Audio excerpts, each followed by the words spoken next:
안녕하세요. 오늘도 사연 살롱을 찾아주셔서 감사합니다. 저는 골드미스란 말이 참 잘 어울리는 40대 초반의 전문직 여성이에요. 제 입으로 이렇게 말하니 조금 민망하기는 하지만 간간히 방송 출연 제의도 많이 들어왔을 만큼 직업도 외모도 나름 인정을 받는 편입니다. 그러나 저에게는 사람들에게 유명해지고 싶지 않은 이유가 있어서 그냥 조용히 할 일만 하면서 살고 있어요. 그 이유는 바로 제가 이미 20대 때 결혼에 한번 실패했던 돌싱이라는 거예요.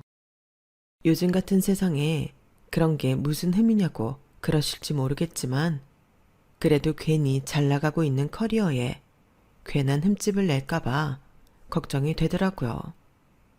요즘은 방송만 나갔다 하면 인터넷에서 사람들이 어떻게든 흉을 보려고 하는 세상이잖아요.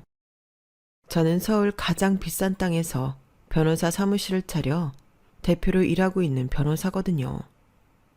돈이 궁한 편은 아니다 보니 굳이 몇 푼 더 벌겠다고 그런 위험을 감수하고 싶지가 않더라고요.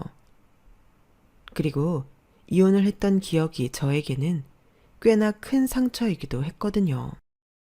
첫 번째 남편은 평생을 공부만 하고 살아온 변호사인 저와는 완전히 다른 성향의 사람이었어요. 음악을 하는 사람이었죠. 예술과 관련된 일은 저와는 아예 다른 세상이라 저도 모르게 음악이나 미술을 하는 사람들에 대한 환상과 동경 같은 것이 있었나 봐요. 당시 제 나이가 20대 초반이었고 남편은 저보다 9살이 많은 어른이라서 더 그랬던 것도 있고요. 저는 저희 부모님의 반대를 무릅쓰면서까지 재즈바를 운영하는 남편과 결혼을 했지만 막상 같이 살아보니 행복하지가 않더군요. 직업상 아침 일찍 나와 출근을 해야 하는 저와 오후 늦게 가게를 오픈하는 남편은 서로 얼굴 볼 시간도 없었어요. 같은 집에서라도 남 같기만 했죠.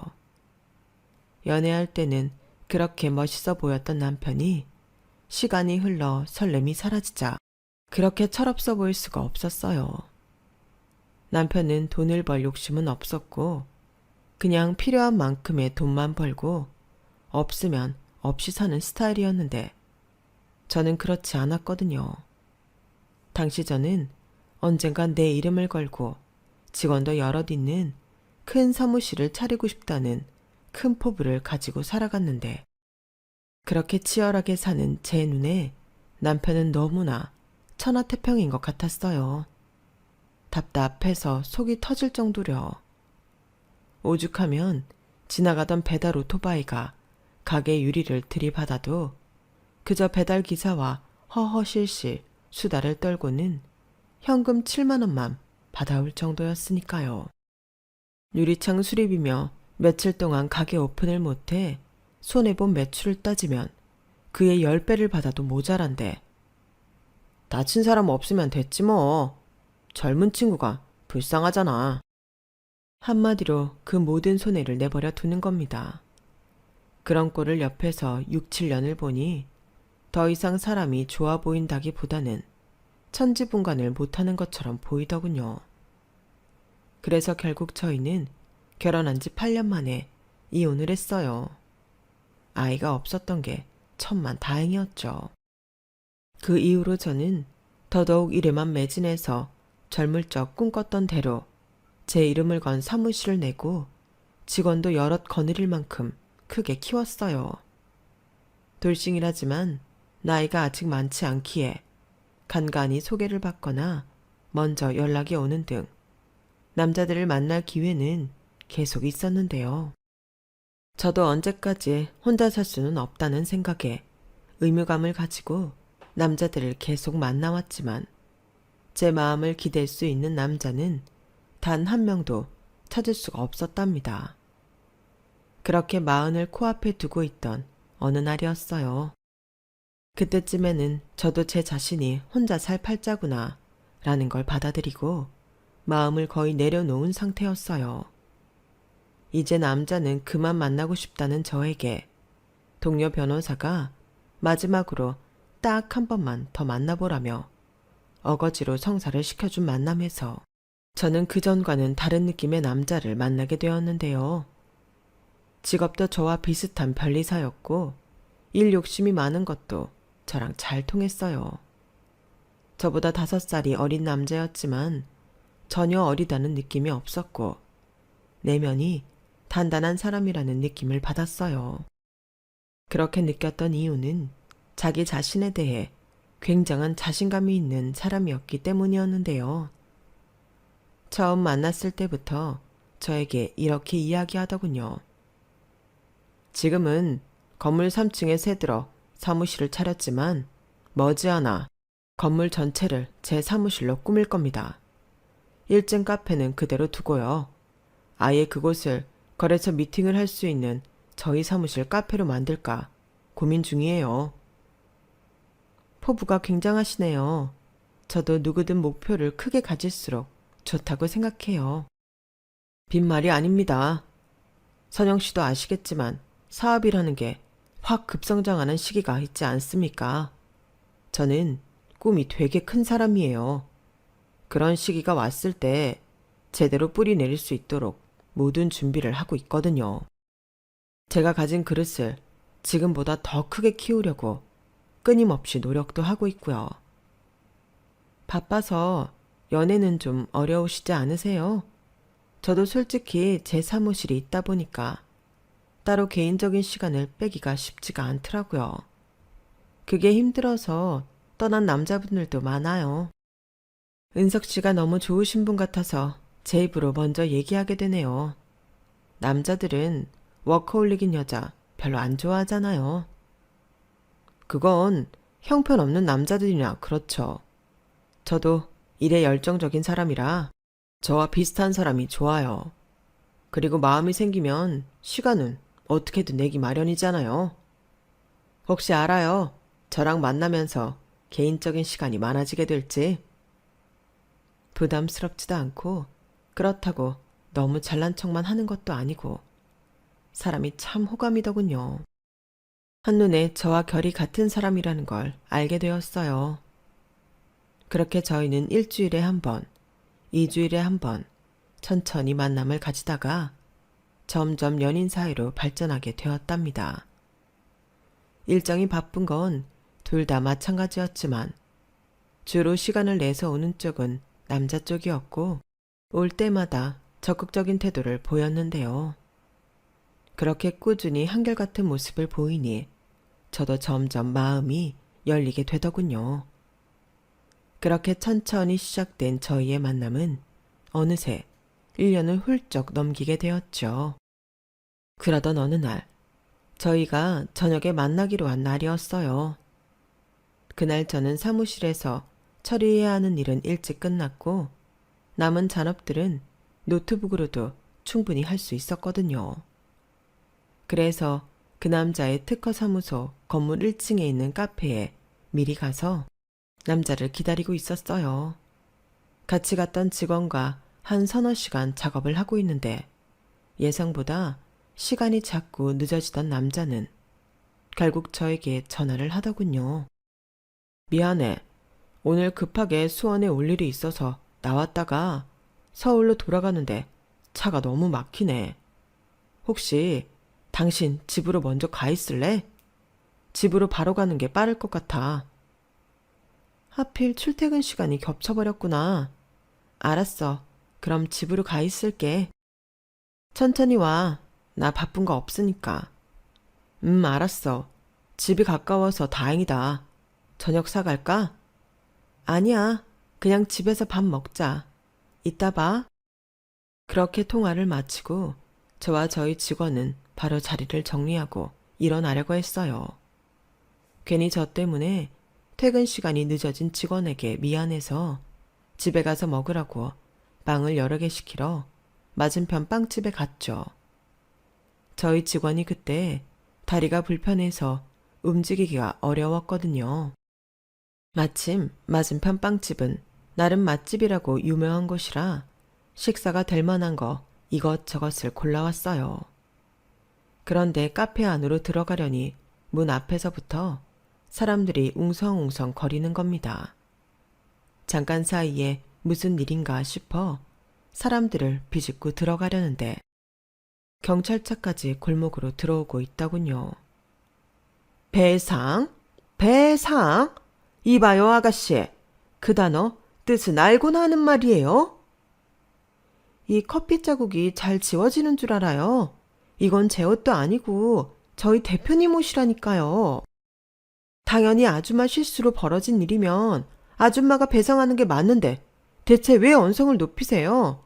이 옷이랑 가방이 다 얼마짜리인 줄이나 아세요? 아니, 젊은 아가씨가 진짜 까탈스럽게 구네. 그거 세탁비 한 10,000원이면 되겠구만. 그리고 그렇게 아끼는 옷을 뭐하러 이런 곳에 들고 나왔어? 아주 장롱 속에 고이 모셔둘 것이지. 세탁할 것들이었어요. 애당초 아줌마가 이런 말도 안 되는 실수를 안 저질렀으면 됐잖아요. 그리고 아줌마, 저한테 자꾸 이렇게 위협적으로 언성 높이는 것도 제가 문제 삼을 수 있거든요.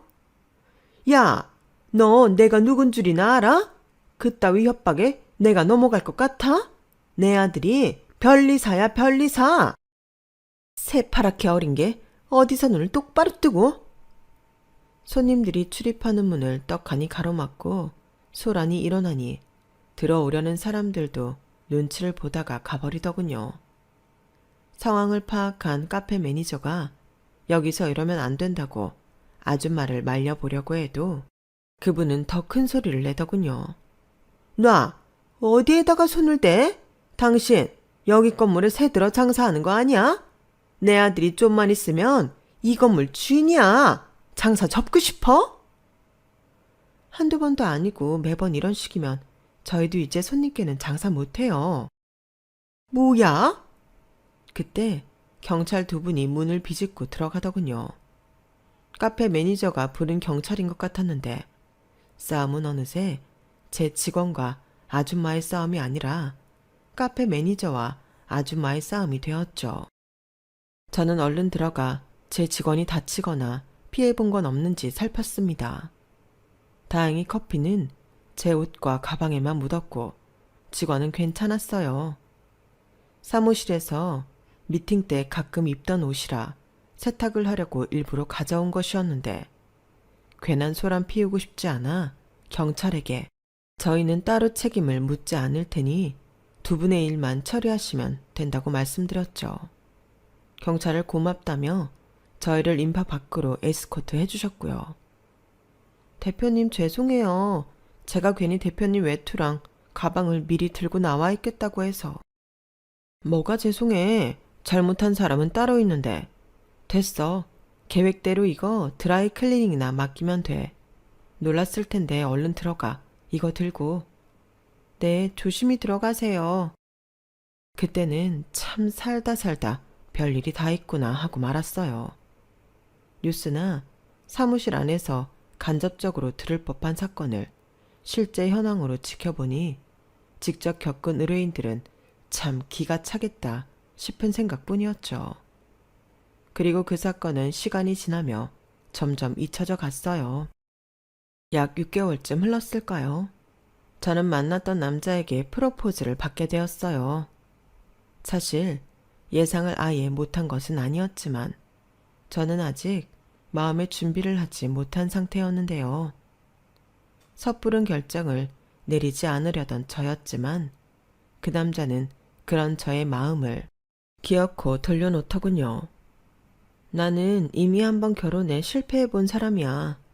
당신 집안에서 나를 싫어할 수도 있고 나도 모르게 당신한테 상처를 줄지도 몰라. 지금 이렇게 지내는 것도 나는 좋은데 굳이 결혼을 해야겠어? 당신한테 힘든 일인 거 알아. 그렇지만 나도 가벼운 마음으로 이야기하는 거 아니야. 당신이 아니면 안 되겠어서 그래. 내가 당신이 전에 받았던 상처들 다 하나도 기억 안 날 만큼 행복하게 해줄게. 나 한 번만 믿어줘. 지금 이렇게 지내는 것도 좋지만 나는 당신과 평생을 함께하고 싶어. 그러한 약속의 증표인 결혼을 하고 싶고, 당신이 받았던 이전의 상처도 내가 안아주고 싶다는 거야. 그리고 당신이 나에게 상처를 줄지도 모른다는 불안감도 가지지 마. 내가 다 이해할 수 있어. 내가 당신이 전에 받았던 상처들 다 하나도 기억 안 날 만큼 행복하게 해줄게. 나 한 번만 믿어줘. 그렇지만 부모님께는 말씀드려 본 거야. 아버지는 하늘에서 축복해 주실 거야. 엄마도 내가 잘 말씀드리면 돼. 어차피 결혼하더라도 엄마는 많이 만나지도 않을 건데 뭐. 걱정하지 마. 당신처럼 예쁜 며느리 데려오면 오히려 좋아하실 거야. 항상 자신감이 넘치는 만큼 일도 똑부러지게 하는 사람이라 저는 그 남자를 믿고 프로포즈에 승낙을 한 것이었죠. 그렇게 저희는 서로의 부모님께 인사드릴 날짜를 잡고 차근히 예식장이랑 스튜디오도 알아보기로 했어요. 남자의 말에 따르면 시모가 되실 분이 결혼 소식을 굉장히 반겼다고 해요. 저희 부모님보다 그쪽 부모님을 먼저 뵙기로 했기 때문에 저는 약속 날짜에 맞춰 과일 바구니를 준비해 찾아뵈었어요. 약간 긴장이 되더라고요. 평소처럼 머리를 틀어 올리고 정장을 입는 대신 미용실도 가고 원피스도 입는 등 참해 보이려고 노력을 좀 했어요. 그렇게 예비 시모를 처음 만나게 되었는데 저는 깜짝 놀랐습니다. 시모의 얼굴을 보는 순간 한눈에 알아보겠더군요. 예비 시모는 몇 개월 전 카페 안에서 소란을 피우던 그 진상 아줌마였어요. 다행히 그쪽에서는 저를 못 알아본 것 같더군요. 하긴 스타일도 완전 다르고 저랑은 큰 대화를 나누질 않았으니 기억을 못할 수도 있겠다 싶었어요. 안녕하세요, 어머님.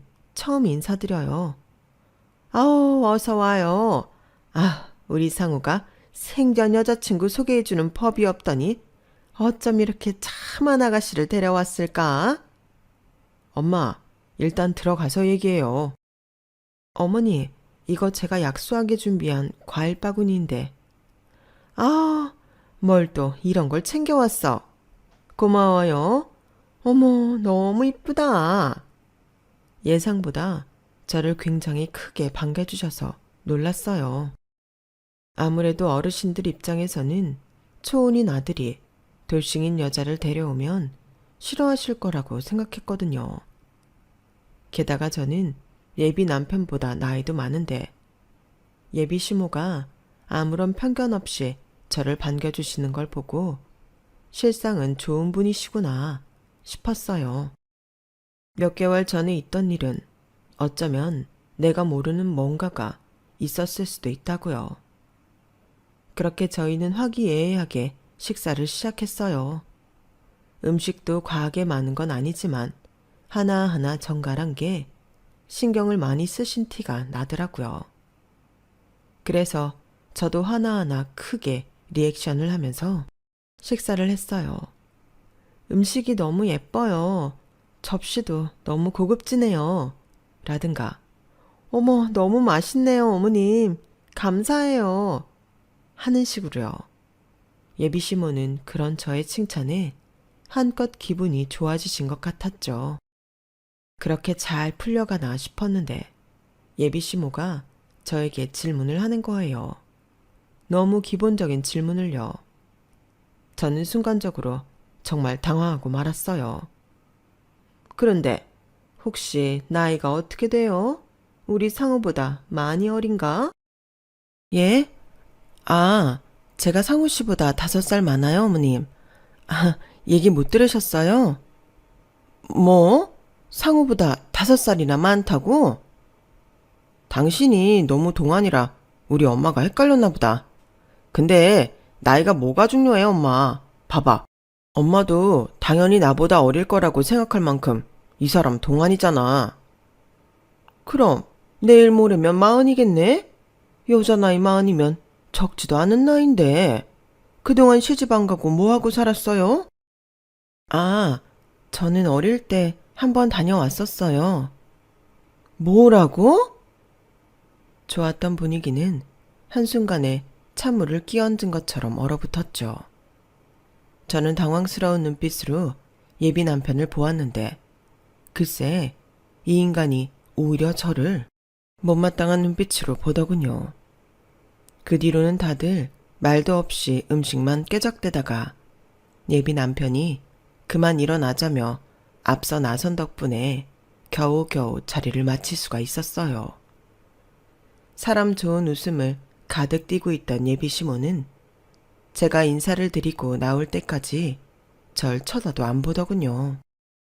저와 예비 남편은 집을 나와 차에 타자마자 크게 싸웠어요. 당신은 눈치도 없다. 거기서 꼭 그렇게 사실대로 말을 해야 돼? 뭐? 이런 문제는 당신이 미리미리 말을 해놨어야 하는 거 아니야? 그럼 내가 거기서 어머님 상대로 거짓말이라도 해야 된다는 거야, 뭐야? 그 나이 어르신들 생각하는 거야 뻔하잖아. 그렇게 사람 많이 만나보고도 이 정도 눈치가 없어? 굳이 알 필요가 없는 사실을 왜 알려서 미움을 사서 받느냔 말이야. 막말로 우리 엄마가 당신 호적을 파보길 하겠어. 뭘 하겠어? 우리 입만 다물고 있으면 평생 모르고 사실 거라고. 그렇다고 속일 걸 속여야지. 콕 집어서 이때까지 결혼 안 하고 뭐 했냐는데 그럼 거기 대고 일만 했다고 해? 그런 대답은 좋아하실 것 같아? 당신이 미리 어머님을 설득했거나 아니면 나한테 미리 언지를 주던가 했어야지. 이런 식으로 어른 속여가면서까지 해야 되는 결혼이었으면 내가 처음부터 이 결혼 안 한다고 했을 거 아니야. 저희 말에 예비 남편은 아무런 대꾸도 안 하고 운전만 하더군요. 저는 그날 이후로 이 결혼을 다시 생각해 보겠다며 예비 남편과 일절만 나질 않았어요. 솔직히 예비 남편도 돌싱인 나와 결혼하는 게 눈치가 보이고 창피한가 싶어서 상처도 많이 받았죠. 역시 내 팔자에 결혼은 없구나 하는 생각도 많이 들었고요. 저는 정말로 이 결혼을 취소할 생각이었어요. 하지만 예비 남편의 생각은 달랐나 봅니다. 크게 싸움을 벌인 그 다음 날부터 예비 남편은 저에게 꾸준히 연락을 했어요. 전화는 안 하고 문자로만. 자신의 생각이 짧았다며 다시 기회를 주면 이번에는 저를 실망시키지 않겠다며 하루도 빠짐없이 아침 저녁으로 문자를 했죠. 약 3주 후쯤에 저희는 다시 만나서 진지하게 얘기를 나눴습니다. 저는 예비 남편을 계속 만나는 건 좋지만 결혼은 싫다고 했어요. 그때 어머님 표정 봤지? 이미 어머님은 날 며느리감으로 보지 않으셔. 나도 이해하는 부분이야. 당신은 결혼이 하고 싶은 거야? 나랑 만나고 싶은 거야? 결혼이 하고 싶은 거라면 미안하지만 우리는 이쯤 하고 정리하는 게 맞아. 아니, 나는 당신이랑 결혼을 하고 싶은 거야. 그날은 내가 미안해. 내가 생각이 많이 짧았어. 그런데 나는 원래 엄마랑 연락도 잘 안 하고 왕래가 거의 없어. 그래서 그랬던 거야. 엄마는 어려서부터 워낙 극성이라 나도 아버지도 힘들어 했거든.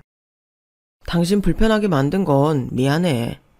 하지만 결혼식만 끝나면 정말 우리 엄마 얼굴 볼 일 별로 없을 거야. 그래도 힘들면 내가 무조건 당신 편 들고 당신 지켜줄게. 약속해. 그러니까 이런 게 불편하다고. 내가 당신 어머니랑 당신 사이에 놓인 방해물 같잖아. 방해물이라니. 아니야. 그냥 불편한 부분만 조금 피해가는 것뿐이야. 당신도 나만 봤을 때는 결혼 승낙해 줬었잖아. 어차피 결혼 생활이라는 게 우리 둘이서 해나가는 거고 우리 엄마 볼 일은 1년에 열흘이나 되려나? 며칠 안 되잖아. 그런 작은 불편함 없도록 내가 잘 조율해 본다는 거야. 원래도 왕래가 없는 편이라고? 그래, 항상 그랬어. 이미 밝혀진 건 어쩔 수 없고 그건 내가 엄마를 잘 설득해 볼게. 당신은 한 가지만 해줄 수 있겠어? 뭔데? 당신이 그냥 변호사 사무실 직원이라고만 해줘. 알잖아. 그 나이 때 어르신들은 괜히 아내가 남편보다 돈 잘 번다 그러면 여자가 드세다는 등 하면서 뭐라고 하셔. 물론 나는 당신 능력 있는 사람인 거 너무 좋지. 근데 어르신들 입장에서는 그게 아니니까. 당신이 이거 하나만 해줘. 돈은 나랑 엇비슷하게 번다고 말할게. 결국은 어머님을 속여야 한다는 거잖아. 이게 뭐가 속이는 거야? 변호사 사무실에서 일하는 건 맞잖아. 그리고 당신이 직접 이야기할 일은 없을 거야. 내가 따로 말씀드릴게. 당신은 그냥 알고만 있어. 저는 끝까지 내키지는 않았지만 예비 남편이 하도 부탁을 하니 그것 하나는 해주겠다고 했어요. 그 이외에 다른 거짓말은 더 이상 하고 싶지 않다고 했고 예비 남편도 알았다고 했죠. 그렇게 합의가 되자 예비 남편은 나머진 다 자기가 알아서 하겠다며 저에게 호언장담을 하더군요. 저희는 그렇게 다시 결혼 준비를 해나가기 시작했어요. 예비 시모를 다시 한번 찾아뵈어야 하나 싶었는데 그럴 필요가 없더군요. 저희가 다시 결혼 준비를 시작하자마자 예비 시모에게서 연락이 왔거든요. 오늘 저녁에 좀 오렴? 오늘 저녁은... 네, 다행히 시간 되네요. 어머님 댁으로 가면 되나요? 그럼 우리 집으로 오지 어디로 오니? 바쁜 우리 아들 데려오지 말고 너 혼자 와. 네, 알겠습니다. 쎄한 느낌이 들었지만 예상 못했던 일도 아니고 그날은 오후에 바쁜 일이 너무 많았어서 예비 남편에게 따로 연락을 한다는 걸 깜빡했어요. 일이 끝나는 대로 저는 예비 시모를 만나러 갔어요. 바로 며칠 전 예비 남편이 저에게 부탁한 것도 있고 해서 이번에는 괜히 예비 시모의 심기를 건드리는 소리를 하기보다는 그냥 좋게 좋게 이야기를 하고 와야겠다 마음을 먹었습니다. 집 앞에 도착해서야 예비 남편에게 짧은 문자를 남기고 저는 예비 시모를 만나러 들어갔는데요. 예비 시모는 저를 한번 힐끗 보더니 주방으로 들어가며 따라오라더군요. 인사도 없이요. 저는 일단 따라 들어갔는데 배추가 한 30포기 정도 깔려 있는 겁니다. 예비 시모는 턱짓으로 배추를 가리키며 저에게 말했어요. 김장은 할 줄 알지? 하면서 듣거라. 좋게 좋게 시간 보내고 오려고 했는데 이게 무슨 상황인가 싶어 몇 초 동안 가만히 있었어요. 그러자 예비 시모는 뭐해? 빨리빨리 안 움직이고 라며 호통을 치더군요. 뭔 일인가 싶었지만 일단 비닐 장갑을 끼고 김장을 시작했습니다. 예비 남편에게 문자를 보내놨으니 조금만 기다리면 알아서 조치를 하겠거니 했어요. 제가 김장을 시작하자 예비 시모는 저에게 줄줄이 시간표를 읊어주더군요. 앞으로 결혼하게 되면 남편에게 어떻게 해야 하는지 시간대별로 행동을 정리한 내용이었죠. 상우는 옛날부터 7시 반에 딱 아침을 먹였다. 그거 없으면 아침이라 밥을 잘 못 넘겨. 그러니 항상 담백한 국물을 같이 차려라. 알겠니? 아침부터 빨간 거 먹이지 말고. 상우 아침 먹을 동안 너는 상우가 입고 출근할 정장 달아놓으면 돼. 너는 일반 직원이라 출근 9시부터 6시까지일 거 아니니? 맞아? 네, 어머님. 그래, 네가 상우 많지는 아니겠지만 그래도 돈은 벌어온대니 그것까지 관여하지는 않으마. 상우 정장만 다려놓고 너는 출근 준비해도 좋아. 퇴근은 네가 훨씬 빨리 할 테니 들어와서 바로 빨래랑 집안 청소부터 하고 환기까지 마친 후에 저녁을 차리도록 해라. 생활비는 30만 원 이하로 맞춰.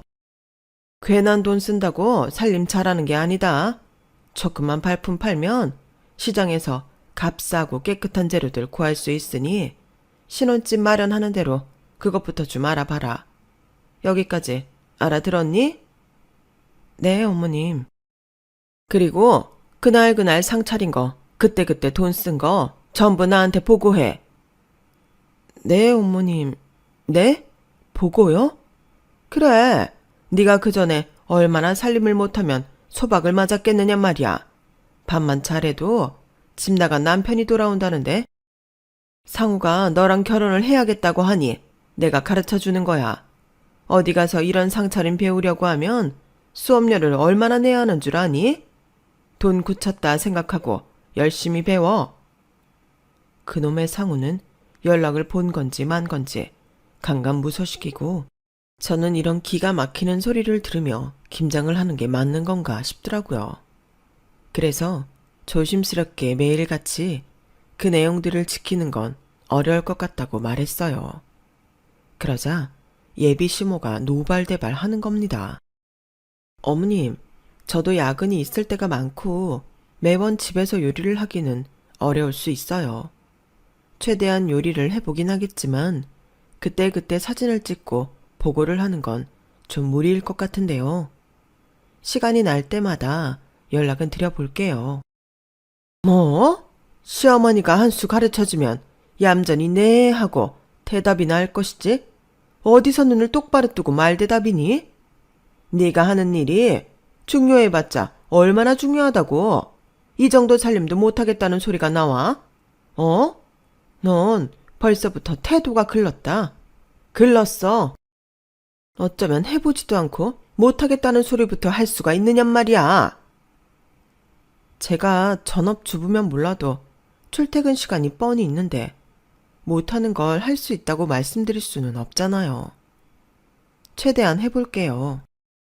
네가 그렇게 어른을 우습게 하니 어린 나이에 소박이나 맞지.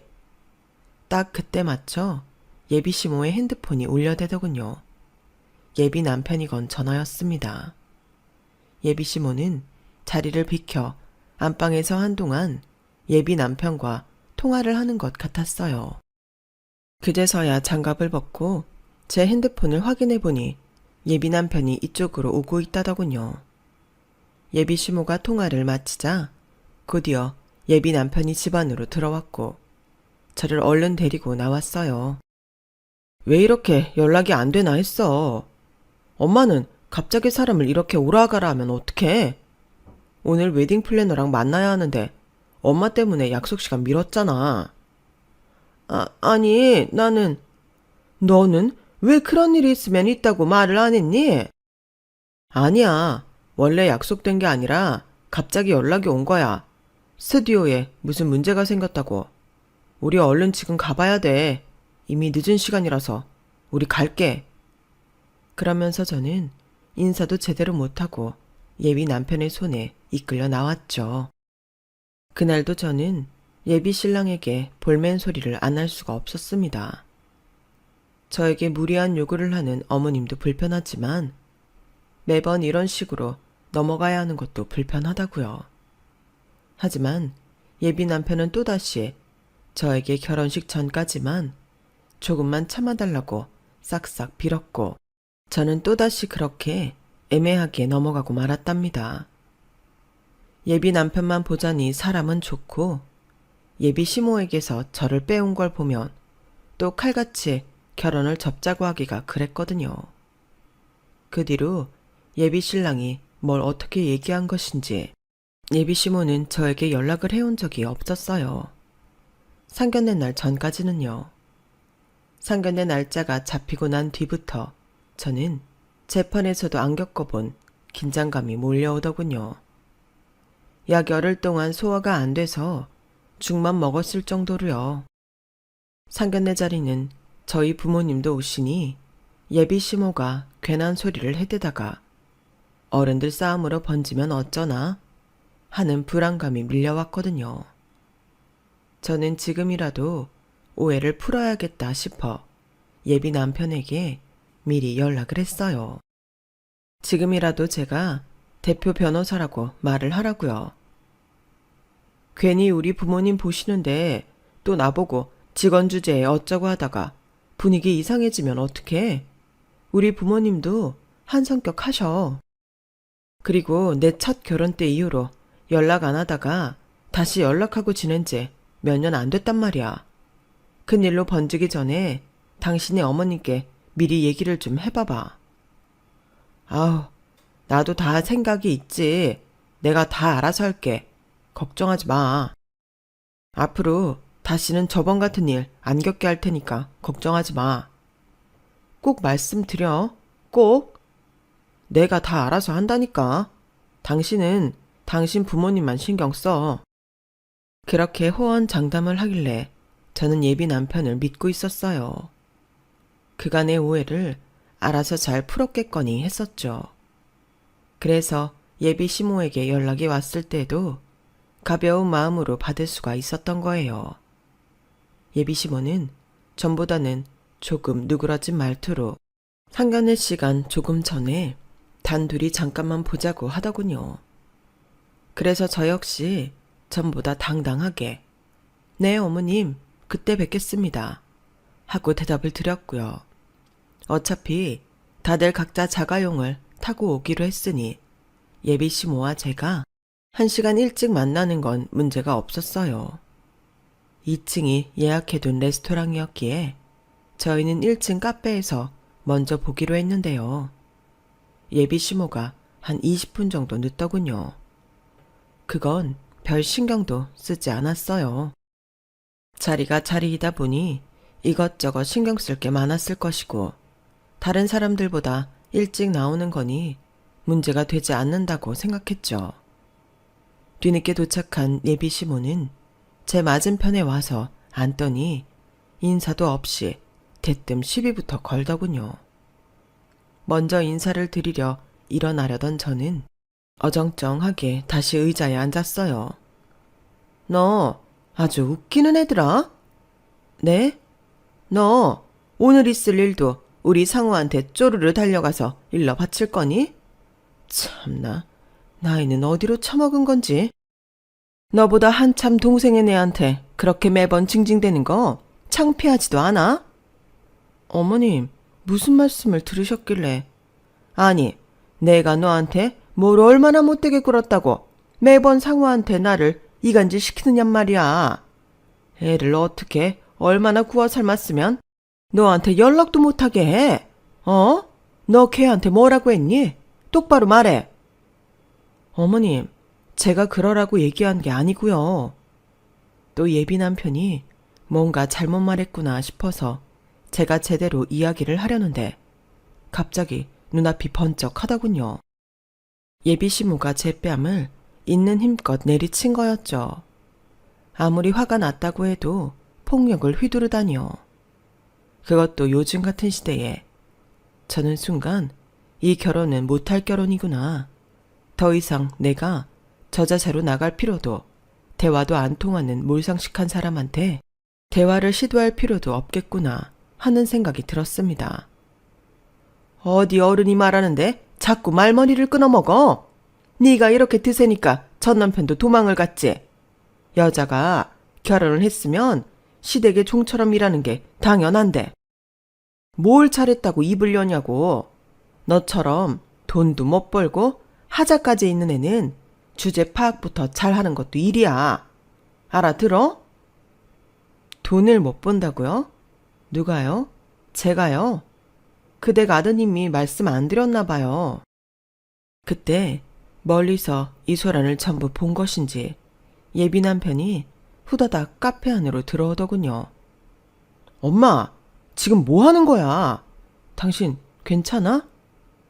당신, 나 변호사인 거 아직도 말 안 했어?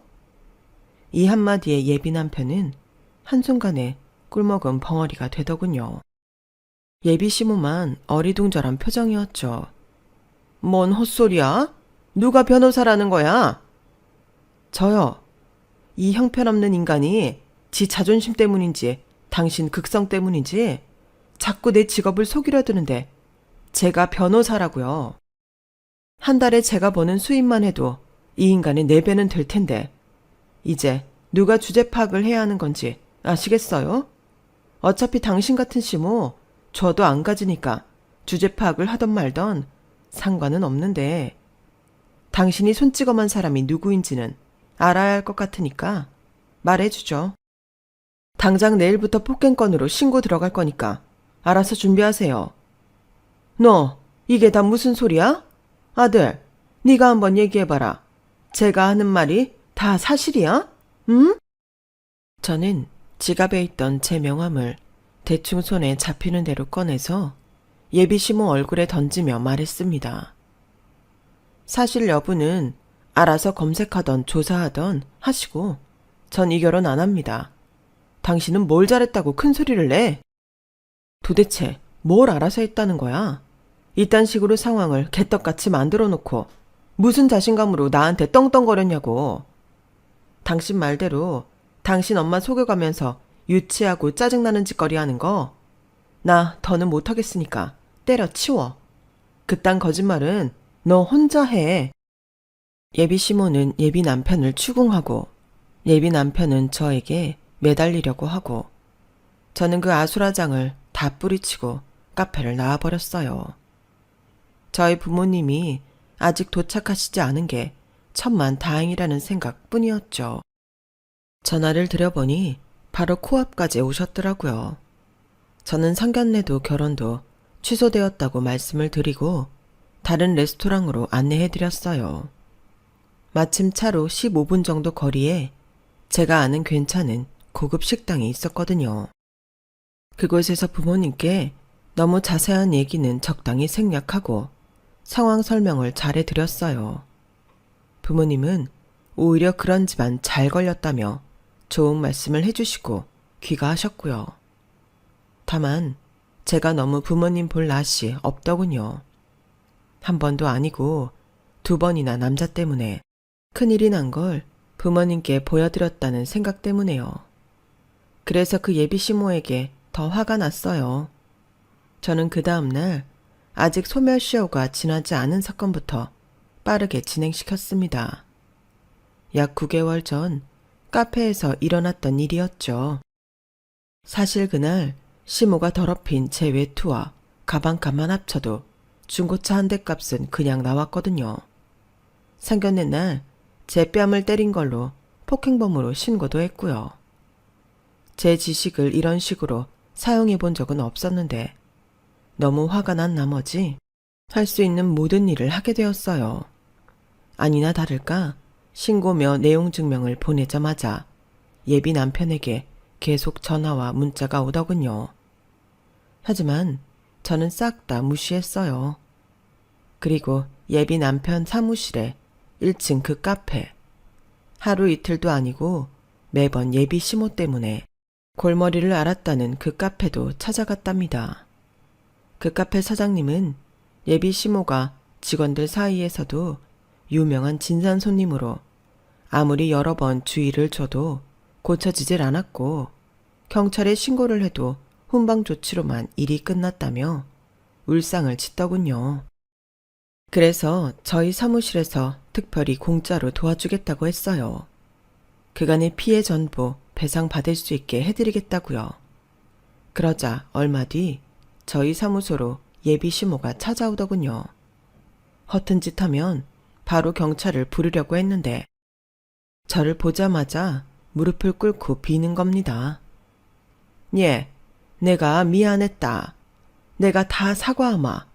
그러게 처음부터 거짓말하지 않고 잘라내라고 얘기를 하지 그랬니?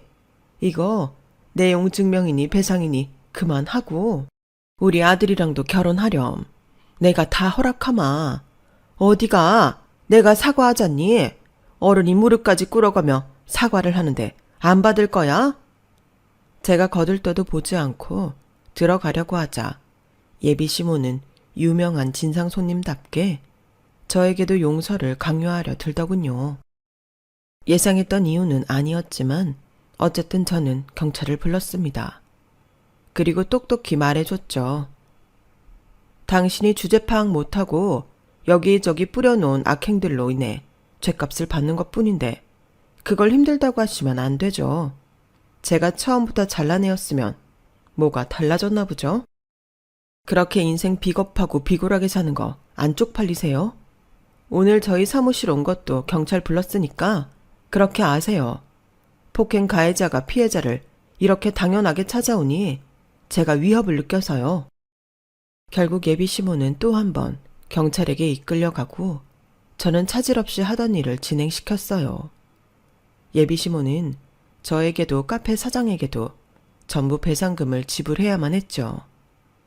저는 사실 제가 심하게 굴었다고 생각하지는 않았어요.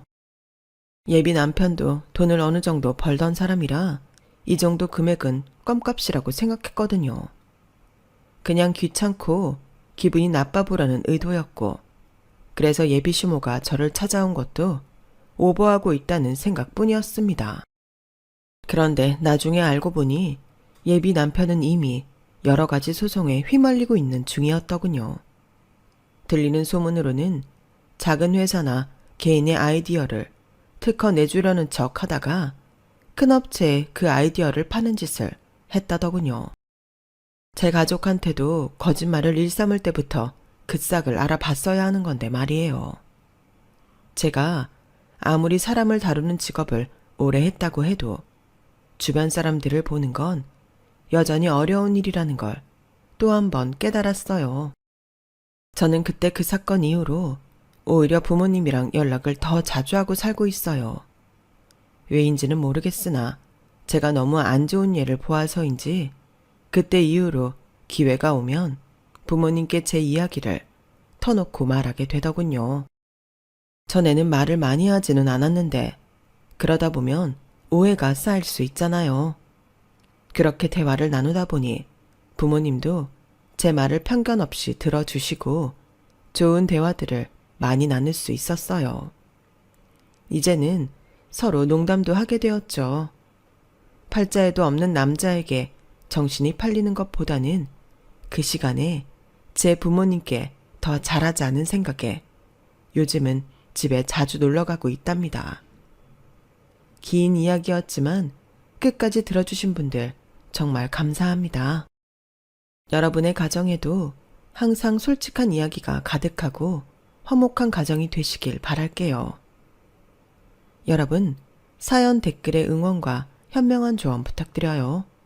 좋아요와 구독은 저에게 큰 힘이 됩니다. 오늘도 좋은 일 가득하세요.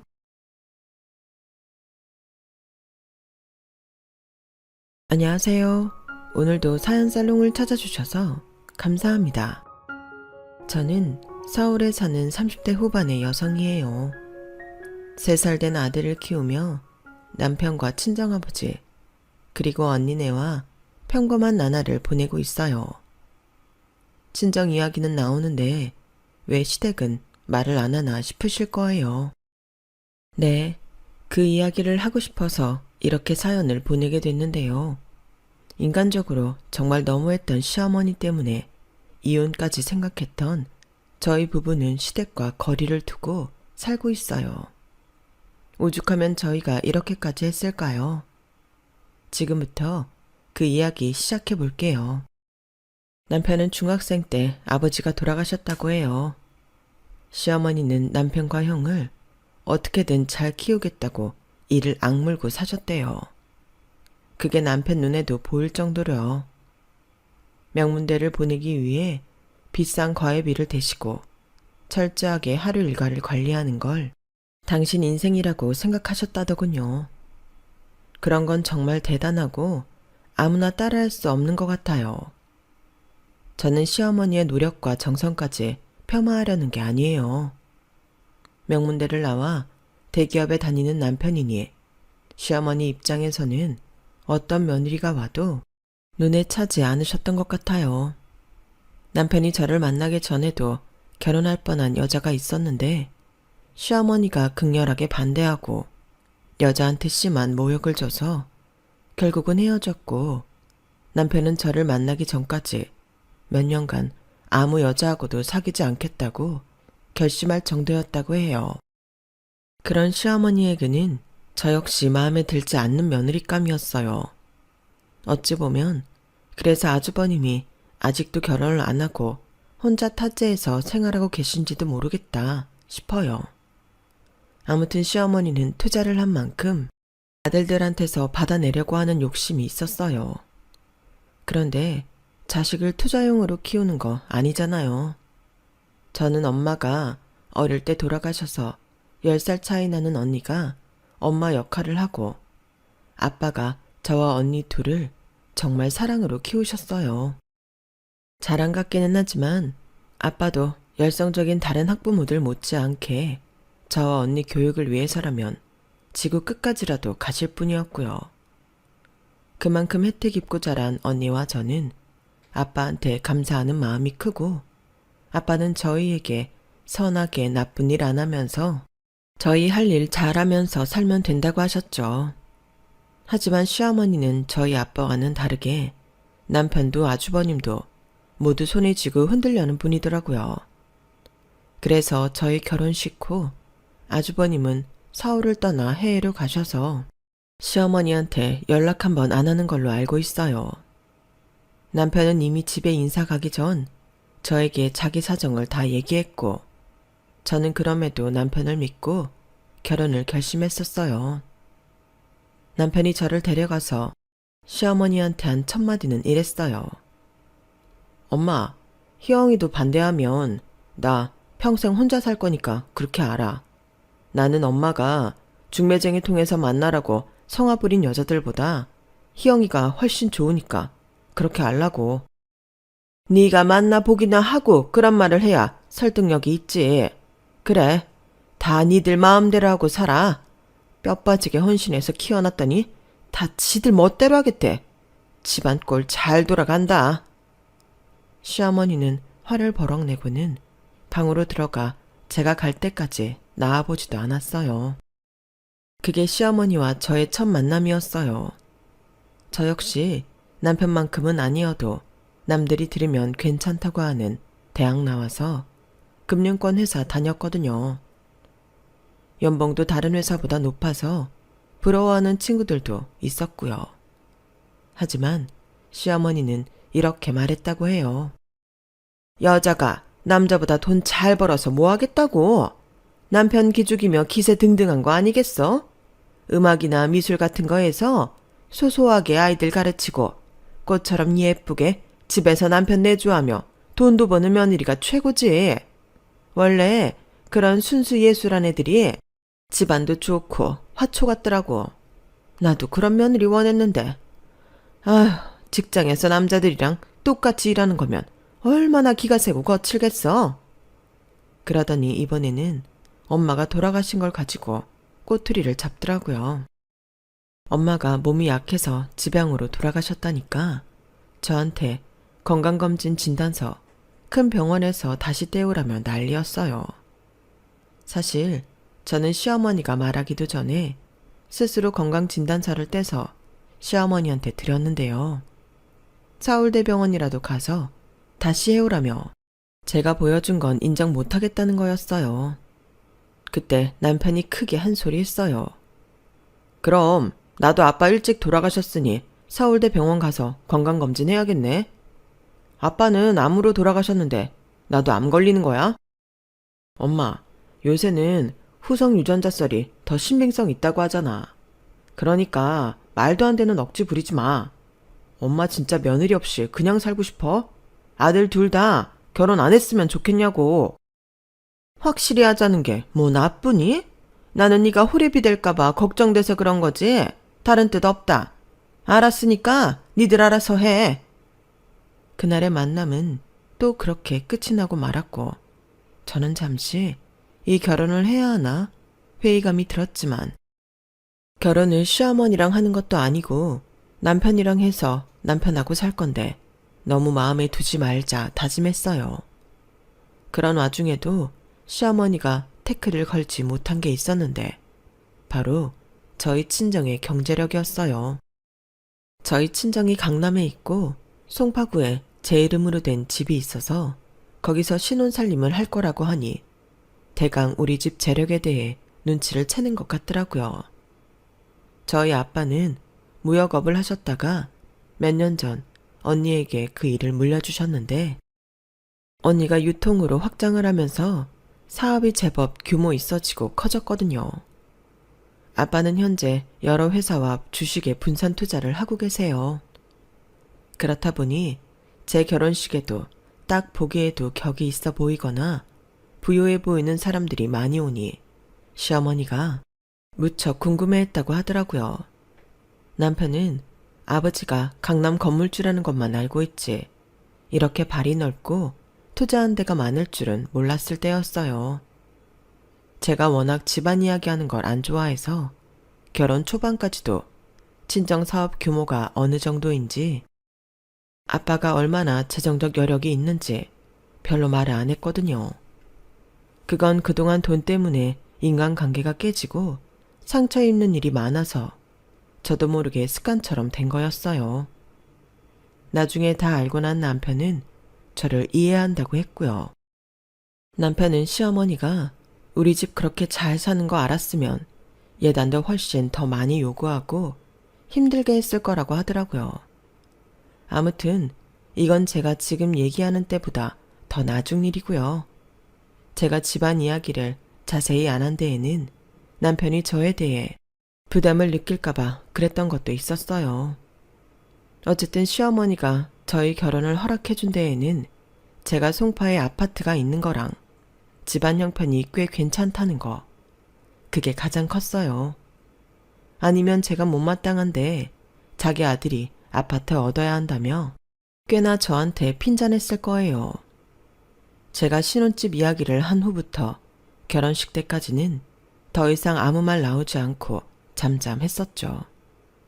하지만 시어머니는 제 행동 하나하나 마음에 안 들어 했고 결혼식 전날 아주버님한테 이런 말까지 했다고 해요. 저 남자들하고 똑같이 나가서 돈 번다고 천박한 거 봤지? 너는 절대로 드센 여자 데려오면 안 된다. 성욱이 너만은 내 뜻에 따라서 여자 만나야 돼. 그것 때문에 아주버님과 시어머니는 대판 싸웠고 제 결혼식이 끝나자마자 해외 근무를 신청해 나가버렸어요. 저는 그래도 시어머니와 잘 지내보려고 애를 썼는데요. 시어머니는 저에게 교양교육을 시키겠다며 하루 걸러 불러서 말도 안 되는 일들을 시켰어요. 양재꽃시장에서 꽃을 잔뜩 사오게 해서 밤늦게까지 꽃꽂이를 시키는가 하면 마트에서 장바올 품목을 문자로 보내고는 그걸로 궁중 요리를 만들라고 하기도 했고요. 느닷없이 유자 단자나 곶감 단자를 만들라고 한 적도 있었어요. 1년에 몇 번 입지도 않는 한복을 죄다 꺼내서 한복 깃을 달고 다리미질 하는 것까지 시켰고요. 이제 막 결혼한 며느리가 시어머니가 눈에 보이는 꼬장을 부린다고 맞서기도 뭐하잖아요. 저는 휴대폰으로 검색해서 그걸 일일이 해내느라 너무 피곤하고 힘들었어요. 그래도 1-2달 지나면 이런 건 안 시키겠지 하는 마음도 있었고요. 그런데 그렇게 1달이 지나고 나니 저한테 시댁 어른들부터 남편 사촌들 생일하고 경조사 날짜가 빽빽히 적힌 목록을 건네주더라고요. 너는 이제 우리 집 사람 아니니? 그럼 시댁 사람들이 언제 무슨 일이 있었는지 정도는 알아야지. 그거 전부 다 기억해뒀다가 잘 챙겨라. 우리는 제사만 챙기는 거 아니야. 생일이나 기념일도 잘 챙겨줘야 해. 알았어? 특히 내 생일은 너 잊어버리면 안 된다. 네 시아버지 제삿날도 잘 챙겨야 돼. 저는 이게 제가 혼자 시어머니한테 말한다고 해결될 일이 아니라는 걸 깨닫고 그 목록을 그대로 남편한테 전달했어요. 그걸 본 남편은 얼굴이 일그러지며 바로 시어머니를 찾아갔어요. 우리 집이 종손도 아니고 이런 걸 다 왜 챙겨? 엄마는 이런 거 챙겨봤어? 아니잖아. 그런데 왜 이걸 다 희영이가 해야 된다는 거야? 정말 이럴 거야? 아니, 니 댁은 어쩜 그렇게 입이 싸니? 애가 밖에서 일만 하니까 내가 교양을 위해서 이것저것 알려주느라 그런 거야. 여자라면 자기가 시집온 집안 사정 정도는 알아야 될 거 아니야. 내가 안 챙긴 거? 다 니들 키우느라 그랬어. 나 혼자 힘으로 재욱이 너랑 성욱이 잘 되게 하려고 일을 악물고 사느라 그랬다고. 그걸 이런 식으로 비난해? 너 내가 알던 내 아들 맞아? 아주 마누라한테 꽉 잡혀서 지혜미한테 대들기나 하고. 희영이 걔는 어떻게 그러냐? 곳에 쪼르르 가서 너한테 일러 바쳐? 못된 것 같으니. 그렇게 말하지 마. 엄마, 우리 결혼하고 1달 반 동안 희영이 하루 걸러 부르며 말도 안 되는 거 시켰잖아. 다른 여자들 같으면 나 이혼감이야. 누가 그런 걸 견뎌. 이제 더 이상 희영이 불러내지 마. 희영이 직장 다니는 사람이야. 그게 얼마나 힘든 건지 엄마도 알 거 아니야. 더는 엄마 오라고 할 때 못 오니까 그런 줄 알아. 아니면 우리 1달에 한 번도 못 볼 거야. 내가 그렇게 할 거니까. 그때부터 저는 격일로 시댁에 저녁마다 불려가던 일이 없어졌어요. 남편은 1달에 한 번 인사 가고 명절 때 가자고 했죠.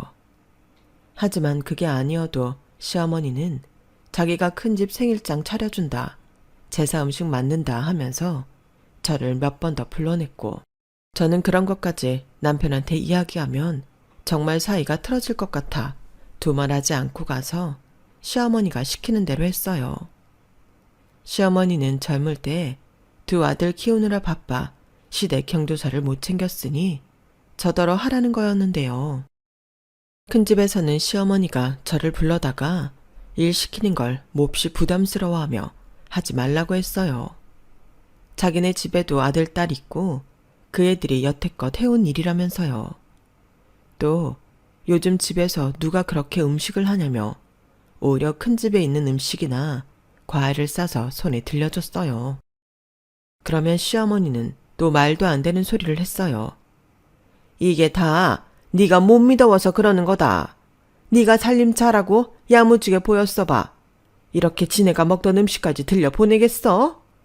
너는 진짜 이미지 관리 좀 해야 돼. 시어머니는 자꾸 제가 세 보인다고 하는데 저는 그전까지 그런 말을 들어본 적이 한 번도 없었어요. 명랑하고 긍정적이고 활발한 사람으로 통했고요. 시어머니 말은 무시하면 됐지만 은근히 스트레스가 쌓였어요. 나중에 알고 보니 시어머니는 지방에 있는 종갓집에 잘 보여서 재산 받을 때 유리한 위치에 있으려고 그러는 거였어요.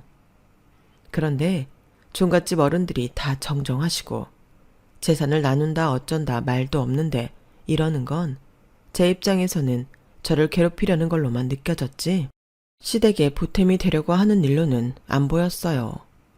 이런 이야기를 언니한테도 아빠한테도 안 하고 지나갔던 건 제가 회사 일도 바쁜데 시어머니한테까지 시달리니 말할 시간조차 없었기 때문이었어요. 결혼하고 얼마 안 됐는데 굳이 힘들다, 괴롭다 말하기도 싫었고요.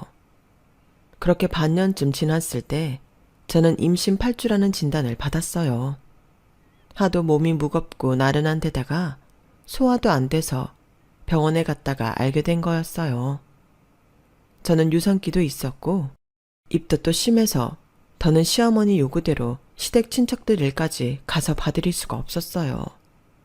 그제야 저는 남편한테 시어머니가 저한테 시켰던 일에 대해 자세하게 이야기했고 남편은 화가 나서 바로 시어머니한테 연락했어요.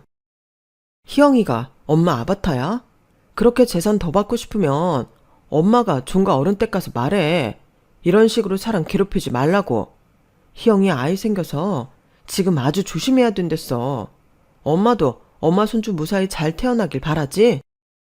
그럼 더는 희영이 친척일로 불러대지 마. 엄마 집안일도 정 힘들면 사람 쓰고. 엄마 그 정도는 쓸 여유 있잖아. 아무튼 희영이 더 부르지 마. 좀 편하게 해줘. 아이고, 남 안 가는 애라도 가졌니? 이때다 싶어 너한테 나불거리고. 일 안 하겠다 이거네. 아주 임금님 요새는 저리 가라다. 시어머니는 휴대폰 넘어 저한테까지 들리게 제 흉을 보고는 전화를 탁 끊더군요. 그러더니 나중에 저한테 따로 전화를 해서는 너 애 들어섰다고 우리 재욱이 소홀히 하면 안 된다. 내가 우리 재욱이 어떻게 키웠는지 너도 알잖아. 지금까지 말 안 했다만 회사도 휴직한다고 하니 한 소리 해야겠다. 아침에 재욱이 빵 조각 먹여서 보내지 마라. 제대로 된장찌개 끓이고 계란말이하고 나물 매일 새로 무쳐서 내. 어머니, 저 그냥 놀고 먹으려고 휴직한 거 아니에요. 초기 유산기 있고 입 더 심해서라고요. 제가 지금까지 어머니 하라고 시키신 거 안 했나요? 남편한테 말은 했지만 그래도 시어머니가 몰래 불러내신 거 다 갔잖아요. 아무리 전통 있는 집안에 시집간 애들도요. 시어머니 시킨다고 단자 만들고 궁중 요리하고 그러지 않아요. 그것도 가르쳐주는 사람도 없이 혼자 일일이 검색하면서 만들었는데 제가 그거 갖고 뭐라고 한 적 있어요? 제가 아무리 마음에 안 드셔도 이러는 거 아니죠. 제가 감정이 복받쳐 버럭 소리를 내자 시어머니는 제 반응이 의외라 놀랐는지 별말 못하고 전화를 끊었어요. 저는 남편한테 지금 같아서는 한 달에 한 번도 시댁에 가고 싶지 않다고 했고 남편도 그러라고 했어요. 그리고 너무 속이 상해 그제야 언니한테 그동안 있었던 일을 이야기하게 됐죠. 아니, 니네 시어머니 정말 이상하다. 대체 그게 뭐 하는 짓이라니? 지금이 무슨 60년대야? 와, 아들 잘나게 키운 엄마들 다 그렇게 유세 떨면 어떤 여자들이 결혼을 하겠어? 남의 집 귀한 딸한테 대체 무슨 짓을 하는 거야? 너무 답답하고 속상해서 말했어. 그래도 재욱 씨가 내 편 되어주고 나 대신 시어머니한테 할 말도 해줘서 그나마 위안이 돼. 아빠한테는 말하지 마. 아빠 속상해 하실 거야. 알아. 아빠는 너나 나나 결혼해서 재미있게 잘 사는 줄 아시는데. 뭐 나는 괜찮은데 다시 말하지만 니네 시어머니 진짜 이상하다. 우리 시어머니 어떻게 하시는지 좀 알려주고 싶을 정도네. 언니네 시댁은 시아버지도 가정적이고 화목한 집안이었어요. 처음부터 언니한테도 호의적이었고 시어머니도 선 넘는 일 없었고요. 제가 딱 봐도 서로의 관계가 자연스러운 게 꾸미는 게 없더라고요. 그런 걸 보면 언니가 부럽고 시어머니는 대체 왜 그러는지 이해 안 되고 속상할 때도 많았죠. 어쨌든 저는 한동안 시어머니와 마주칠 일 없이 잘 지냈어요. 그러다가 제가 안정기에 접어들자 시어머니는 또 한 달에 한두 번 불러내서 별일 아닌 것까지 시켰어요. 종갓댁에 보낼 선물을 굳이 백화점에 직접 가서 사오라고도 했고요. 저는 그동안 시댁에 얼굴을 보이지 않은 것에 좀 미안한 마음이 있어서 남편한테 말 안 하고 시어머니 시키는 대로 했는데요. 결정적으로 시어머니가 실수를 한 일이 있었어요. 막달이 돼서 출산일이 얼마 남지 않은 저더러 시댁에 와서 김장을 하라고 시키더라고요. 니네도 김장날은 집안 큰일 아니니? 우리한테는 굉장히 중요한 일이야. 이거 담궈서 친척들도 다 한쪽씩 보내고 종갓댁에도 보낼 거니까 네가 와서 해야 된다. 어머니, 저 지금 출산 얼마 안 남아서 힘든 일은 어려워요. 예, 그냥 와서 소금이나 건네고 고춧가루 건네고 그러는 거야. 그게 그렇게 힘들어? 그리고 옛날에는 다들 밭일 하다가도 애 낳고 그랬어. 너 애 낳는 거 갖고 유세 좀 그만 떨어. 진짜 짜증날라고 그래.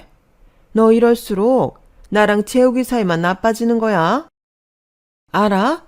좀 고분고분하게 시키는 대로 해라. 어쩔 수 없이 무거운 몸을 이끌고 갔는데 시어머니는 그저 소금 건네고 고춧가루 건네는 정도가 아니라 옆에서 입으로만 김장하면서 저한테 다 시키더라고요. 저한테 얘기할 때는 분명 시어머니 친구분들이 와서 도와준다고 했었는데 아무도 오지 않았고요. 저는 배추가 잔뜩 담긴 커다란 대야를 끌고 오는 것부터 무를 일일이 칼로 채치고 갓도 다 썰어 넣고 양념까지 전부 제 손으로 만들어야 했어요. 시어머니는 간만 보고 고기도 삶아 놓은 거 배달시켜서 제가 만든 김치에 먹기만 했고요. 그것도 자기만 먹으면서 한다는 말이 이랬어요. 썩 맛있지는 않구나. 역시 요리는 손맛이 중요해. 네가 요리를 해본 적 없으니 이런 거 아니냐? 저는 화를 낼 기력도 없이 지치고 배가 땡기고 아파 얼른 집에 돌아가고 싶은 마음뿐이었어요. 그럼에도 시어머니는 악착같이 저한테 뒷설거지까지 시켰고 집에 돌아온 저는 끙끙 앓다가 결국 빨리 양수가 터져 병원으로 옮겨졌고 제왕절개로 아이를 낳게 되었어요. 남편은 제가 갑자기 왜 이렇게 됐는지 몰랐다가 제가 입은 가디건에 고춧가루며 양념이 묻은 걸 보고 뭔가 감이 왔는지 시어머니한테 전화를 했더라고요. 제가 아이를 낳았다는 건 숨기고 무슨 일이 있었는지 알아내려 코치코치 캐물었어요. 일의 진상을 알게 된 남편은 시어머니한테 크게 화를 냈어요. 병원 안 간호사며 의사들이 다 달려올 정도로요. 엄마 때문에 무슨 일이 벌어진 줄 알아? 이 사람도 우리 아들도 볼 자격 없으니까 그렇게 알아. 이제 희영이 몰래 불러내지 마. 희영이한테도 절대 가지 말라고 했으니까 그렇게 알고. 병원에도 오지 마. 남편이 그렇게 화를 내주는데 왜 제가 눈물이 나는지 모르겠더라고요. 저도 모르게 서름 같은 게 쌓였던 건지 저는 아이를 낳은 기쁨도 뒤로하고 남편한테 고맙기도 하고 서럽기도 했어서 펑펑 울었네요. 아빠와 언니랑 형부는 축하한다며 선물을 잔뜩 사가지고 와서 저한테 안겼고요. 그걸 본 남편은 저한테 미안하다고 하더라고요. 우리 엄마가 조금만 너그러운 사람이었으면 얼마나 좋았을까? 시어머니한테도 이렇게 축하받아야 되는데 미안하다 희영아. 나랑 결혼해서 제대로 축하도 못 받아서. 나 괜찮아. 대신 재욱씨가 2배로 축하해주고 잘해주잖아. 그리고 아주버님이 축하한다고 메시지도 보내셨어. 그거면 됐어. 나 정말 괜찮아. 그렇게 시간이 지나고 저는 산후조리원에 들어가게 됐어요. 시어머니는 남편이 전부 부담할까봐 은근 신경 쓰더라고요.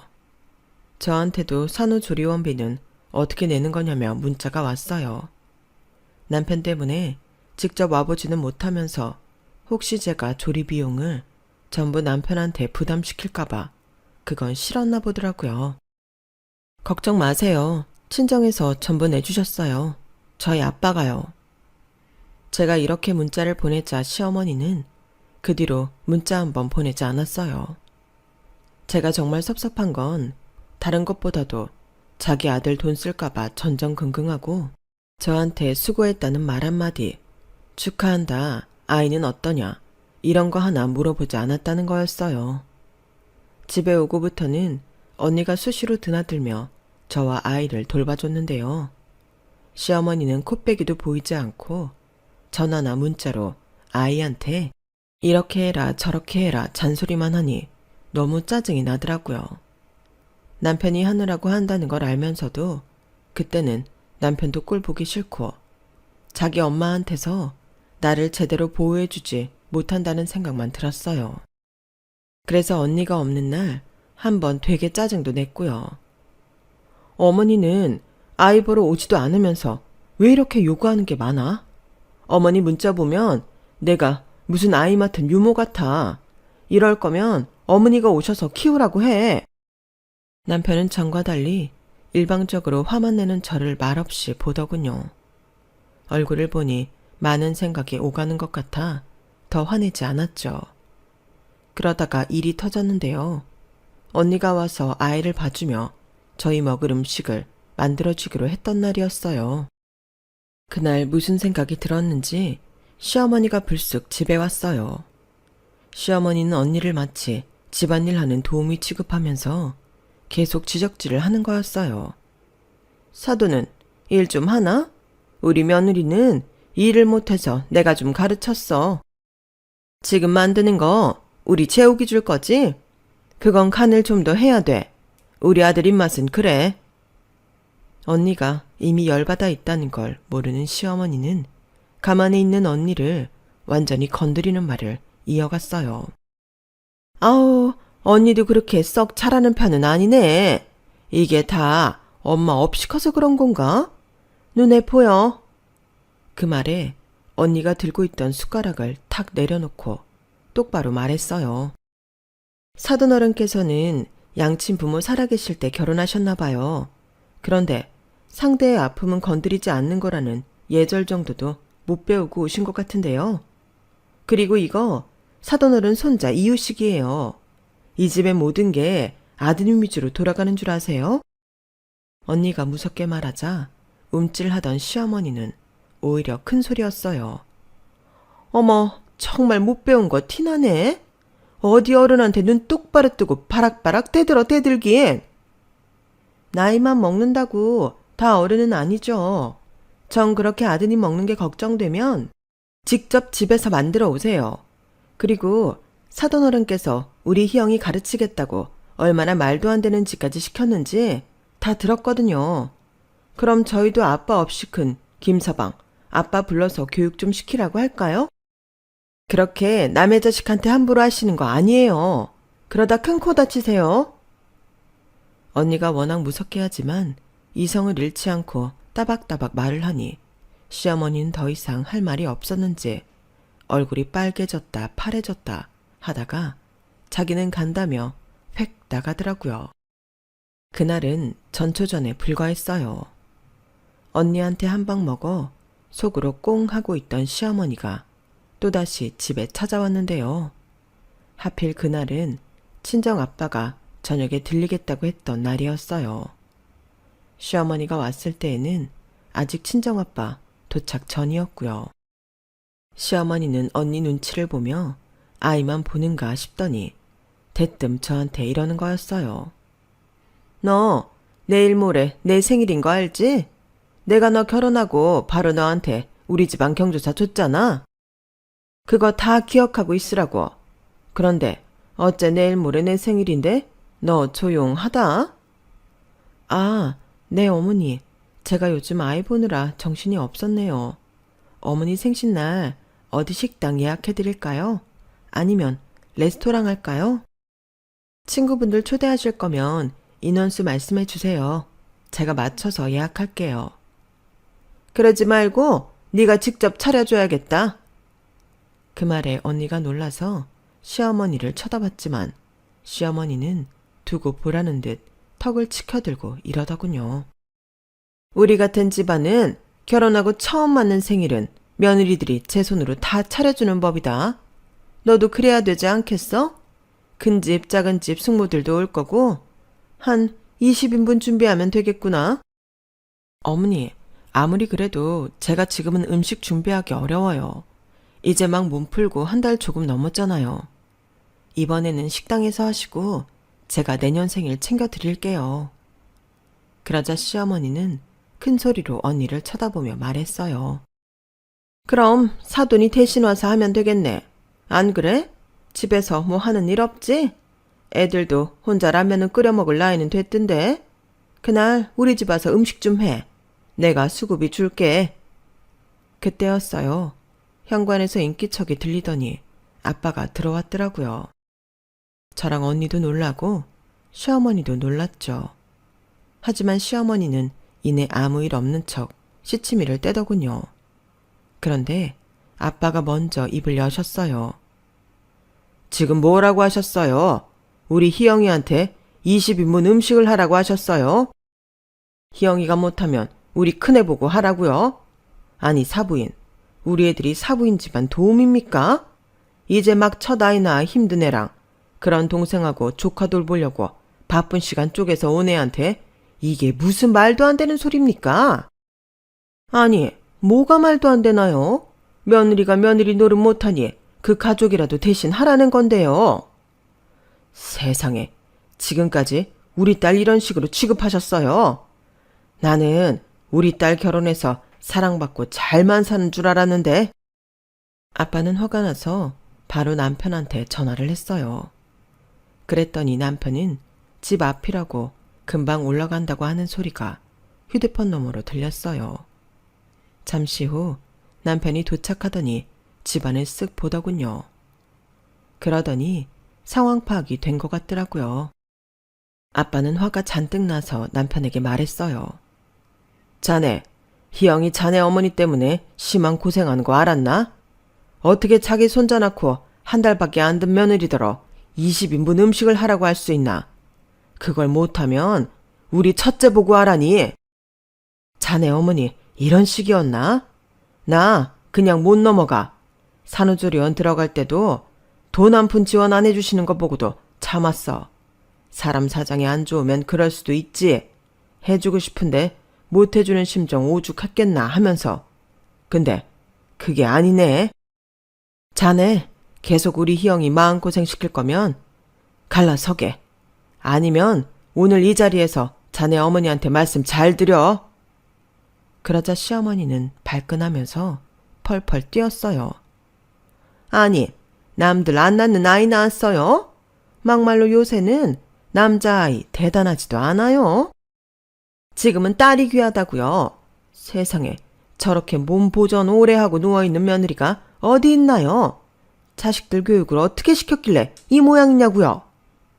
이제는 제가 참을 수 없어서 나섰어요. 그만하세요. 우리 아빠가 뭘 어쨌길래요. 화내실 만한 거 아닌가요? 저야말로 더는 이러고 못 살겠어요. 재욱씨, 이혼해. 나 아이 있는 이혼녀 소리 들어도 상관없어. 더는 이러고 못 산다고. 그러니까 어머니 계속 저러시면 이혼이야. 그런 줄 알아. 왜 우리 아빠가 이런 말을 들어야 하고 돌아가신 어머니까지 모욕해? 이게 그렇게 대단하고 잘난 집안 예절이야? 그 말에 남편은 얼굴이 하얗게 질렸어요. 이혼이라니 무슨 소리야. 나는 절대 그럴 마음 없어. 장인어른, 제가 해결할게요. 조금만 시간을 주세요. 저희 아빠도 막무가내는 아닌지라 남편이 그날 자리를 정리하고 나자 아무 말 없이 돌아가셨어요. 모두 다 돌아간 후 저는 남편한테 한 번 더 말했어요. 이혼하자는 거 빈말 아니니까 그런 줄 알아. 어떻게 우리 언니더러 자기 생일상을 차리라고 해? 그것도 20인분? 아빠한테 어머니 말하는 거 들었지? 나 진짜 못 참아. 재욱씨, 알아서 해. 그리고 다음 날이었어요. 아침에 남편이 출근도 하기 전에 시어머니가 또 들이닥쳤어요. 어디 함부로 이혼 소리 내뱉는 며느리 면상 좀 보자. 너야말로 혼자 애 키우며 고생 좀 해봐. 재욱이 너 진짜 쟤랑 계속 살 거야? 나는 저 집에 미련 없다. 엄마, 진짜 왜 이래? 나 엄마 때문에 너무 창피해. 창피하긴? 뭐가 창피해? 솔직히 저 집 건물 하나 있고 돈 좀 있다고 천박하게 구는 거 내가 신물이 난다. 남편은 바로 자기 지갑에서 언니 명함과 아빠 명함을 꺼내 시어머니한테 보여줬어요. 언니 명함에는 땡땡땡 대표 직함이, 아빠 명함에는 투자자라고 찍혀 있었죠. 그걸 본 시어머니 얼굴에 하얗게 질렸는데 거기에는 이유가 있더라고요. 봤지? 장인어른이 큰집 IT 사업 투자자야. 처형도 굉장히 바쁜 사람이라고. 처형이 장인어른 사업 물려받아서 더 키운 거래. 그렇게 바빠도 워낙 가정적이라 시간 쪼개서 희영이 봐주고 계신 건데 엄마가 그러면 어떡해? 이게 정말이야? 정말 큰집 사업 투자자라고? 예, 애미야, 너 말 좀 해봐. 네 언니가 사돈이 진짜 대표야? 네, 제가 웬만하면 티 안 내려고 했거든요. 언니 일도 그렇고 아빠가 큰댁 투자하고 계신다는 거 제 입으로 말하기 좀 우습잖아요. 큰댁에서는 막 결혼했으면서 거들먹거린다고 하지 않겠어요? 그런데 시어머니가 저희 집을 너무 우습게 보시니까 이제는 어쩔 수 없네요. 저희 아빠 화 되게 많이 나셨어요. 저더러 짐 싸서 당장 집으로 오라고 하셨어요. 엄마, 나는 희영이랑 이혼할 생각도 없고 우리 아이랑도 떨어지고 싶지 않아. 그러니까 엄마가 입장 잘 정리해. 나는 엄마가 당분간 우리랑 안 봤으면 좋겠어. 형이 왜 집을 나갔다고 생각해? 엄마가 이러니까 그런 거잖아. 시어머니는 아무 말도 못하고 손으로 입을 가리고 있더니 그대로 집에서 나가더라고요. 남편은 저랑 절대 이혼 안 한다며 저보고도 아무리 화나도 그런 말 다시는 하지 말라고 신신당부했고요. 하지만 저는 그 순간만큼은 진심이었어요. 그리고 그날 저녁 아빠한테서 전화가 왔어요. 시어머니가 와서 싹싹 빌고 갔다는 거였어요. 나는 당분간 사돈이 하는 거 지켜보겠다고 했다. 언니 아직 안 갔지? 언니 가면 네 시어머니 와서 사과한다는구나. 아빠 말씀대로 언니가 오고 얼마 안 돼서 시어머니가 왔어요. 시어머니는 겨우겨우 고개를 숙이더니 입이 안 떨어지는 사과를 했어요. 내가 어제는 지나쳤어요. 사돈도 바쁜데 내 생일 챙기겠다고. 그러는 건 좀 아니었네요. 미안해요. 나는 사돈이 그렇게 바쁜 사람인지 몰랐어. 옆에서 지켜보고 있던 저도 결심했던 말을 밝혔어요. 어머니, 저 이제 어머니 부르시는 대로 안 갈 거예요. 큰 집 작은 집 대소사 제가 안 챙길 거고요. 저희 집 일만 할 겁니다.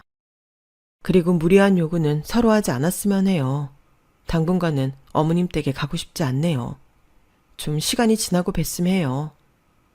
시어머니는 제 말이 마음에 들지 않는 표정이었지만 어쩔 수 없이 돌아가더라고요.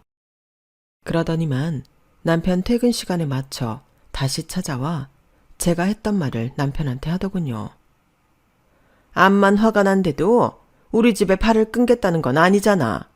이건 너랑 내 사이도 갈라놓는다는 거 아니야? 엄마가 일을 그렇게 만들었다는 생각 안 들어? 지금 희영이 힘들고 예민할 시기인 거 알잖아. 그리고 나도 결심한 바가 있어. 나도 당분간 엄마랑 떨어져 있고 싶어. 이렇게 찾아오지 말고 엄마도 혼자 있는 시간을 가져봐. 시어머니는 남편 말에 부르르 떨더니 가방을 챙겨나가며 이러더라고요. 내가 굴욕적이게 제 아빠랑 언니한테 고개까지 숙였는데 나더러 연락하지 말라니. 됐다. 나도 너 같은 아들 필요 없어. 결국 시어머니는 진심이 아니라 어쩔 수 없이 사과를 했던 거였어요. 남편은 아빠를 찾아뵙고 대신 사과하며 앞으로는 제가 제대로 대접받고 살게 만들겠다고 약속했어요. 화가 잔뜩 났던 아빠는 그 말에 화를 푸셨고요. 그런데 어쩌다 이게 큰집 귀에까지 들어가서 남편 큰아버지가 시어머니한테 한 소리 했다는 거였어요. 자기들 사업하는데 돈 빠져나가면 책임질 거냐면서요. 다시는 저 데리고 와서 일 시키지 말라는 말까지 했다네요. 시어머니는 저로 생색내며 집안 제사도 챙기려다가 본전도 못 건지고 여기저기 신용만 잃은 꼴이 됐어요. 그렇게 시어머니와의 사이가 정리됐고 어쩌다 보니 저희는 시어머니와 3년 가까이 거의 왕래 없이 지내고 있어요. 물론 생일이나 명절 때 선물 보내드리고 문자도 하는데요. 시어머니는 그런 것에도 일절 답이 없어요. 아직도 저는 시어머니한테 찾아가고 싶지 않네요. 무엇보다 남편이 아직은 가고 싶지 않다며 완강해요. 자기 엄마가 손자도 찾지 않는다며 섭섭하다고 하면서요. 그러고 보면 시어머니는 우리 아이 생일에도 선물 한 번 보낸 적 없어요. 참, 이런 할머니가 또 있을까요? 대신 친정아빠와 언니네 집에서 잘 챙겨주기는 해요. 언젠가는 다시 왕래하며 지내겠죠. 그래도 시어머니를 좋아할 수는 없을 것 같아요. 그냥 우리 가족끼리 서로 위하며 잘 지내면 최고가 아닐까 싶네요. 제 이야기는 여기까지예요. 들어주신 분들 감사드려요. 가족들과 행복한 일만 있는 올 한 해 되시길 바랍니다. 여러분, 사연 댓글에 응원과 현명한 조언 부탁드려요. 좋아요와 구독은 저에게 큰 힘이 됩니다. 오늘도 좋은 일 가득하세요.